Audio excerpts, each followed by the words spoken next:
এমন ধরনের ব্যাটিং বিপর্যয় বাংলাদেশ দলের 2011 সালের দিকে আমি হয়তো দেখেছিলাম। তার পরবর্তীতে আর হয়তো এমন ব্যাটিং বিপর্যয় দেখিনি। হয়তো বা এমন বা এর কমেও হয়তো তারা অল আউট হয়েছে, এমন হতে পারে।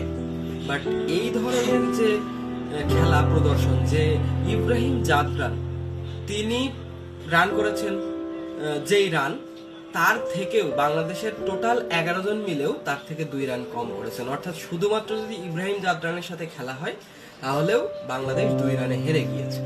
তো এই ব্যাটিং বিপর্যয় নিয়ে আর কি বা বলার থাকে?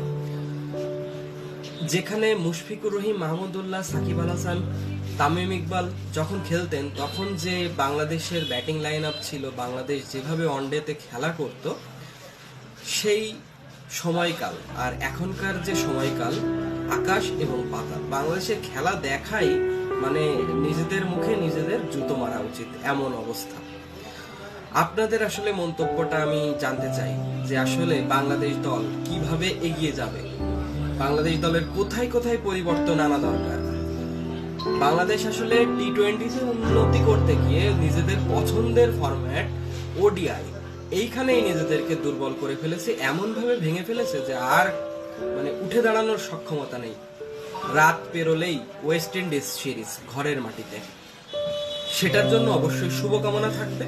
কিন্তু আমার মনে হয় বাংলাদেশ আবারও ব্যর্থ হবে।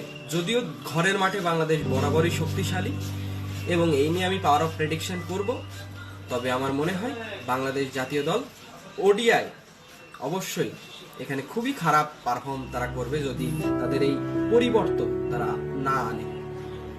আপনাদের মতামত অবশ্যই কমেন্টে